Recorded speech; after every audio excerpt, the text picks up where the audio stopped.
Good afternoon, dear children. This is your science teacher. Now take out your science textbook and open page number 47. So, dear children, as you know that yesterday we have studied about the changes around us, and we have seen lots of changes around us, and I have shown you some slides regarding to this.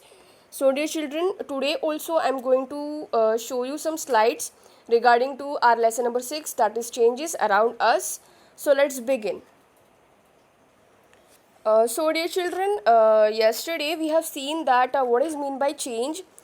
So, change is every day we observe changes around us. For example, the change of day and night, flowering of plants, ripening of fruits, rainfall, etc. Okay. So, change is the transition of any substances from one form to another form. Then there are some types of changes, that is slow and fast changes, desirable and undesirable changes, that is predictable and unpredictable changes, reversible and irreversible changes, periodic and non-periodic changes, and at last physical and chemical changes.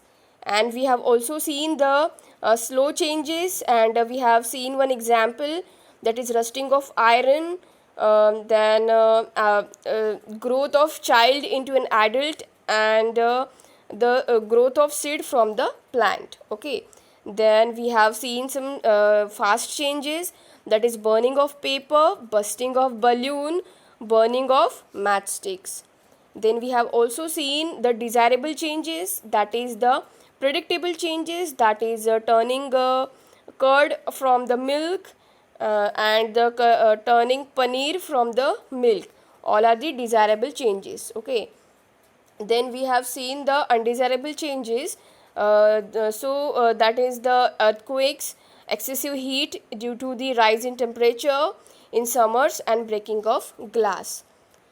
Then we have sometimes undesirable changes accompany desirable changes, and sometimes changes may be desirable for one person but undesirable for others. Okay. And we have also seen the periodic changes, the changes which occur again after fixed interval of time are known as the periodic changes. So, for example, change of the day and night, occurrence of full moon, heartbeat, and oscillation of pendulum of clock. Then non-periodic changes, there are some changes which do not repeat themselves at regular intervals, and you cannot predict when they will reoccur. For example, occurrence of earthquake, train accidents, sneezing, and rusting of iron. So all are the non-periodic changes. Okay, now today let's start about the reversible changes. So as you know that the reversible change is nothing but if a change can be reversed, then it is called a reversible change. So for example, on cooling water to the freezing point, it changes into ice, and then ice again changes back into the water on heating. So these are nothing but the changes into state of water, and these changes are totally reversible changes. That means we can change solid into liquids and liquid into gas, again gas into liquids and liquid into solid, and so on. So this change is known as the reversible changes. Then the irreversible changes, that there are some changes which cannot be reversed. Such changes are called irreversible changes. For example, growth of child into an adult, and then from an adult to an old man.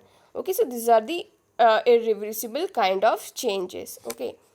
Then physical changes, the changes in which size or shape of the object may change, but the substance of which they are made of remain the same. For example, formation of water vapors on heating water. So there is no change in water and there is no change in vapors. So these are the physical change. Only shape and size are changes, but the sizes remain. For example, the inflated balloon or blowing of balloon. Okay, only this when you blow the balloon, only the size of that balloon will changes. Okay, that is known as the physical changes, and no new substance is formed during that changes. So such changes are known as the physical changes. Then chemical changes. The chemical changes means when a new substance is formed, that is known as the chemical changes. So the change in which new substances are formed are called as the chemical changes. For example, rusting of iron lead to formation of iron oxide. So these are known as the chemical changes. Okay, that means two molecules of Fe plus oxygen becomes 2FeO, that is the rust.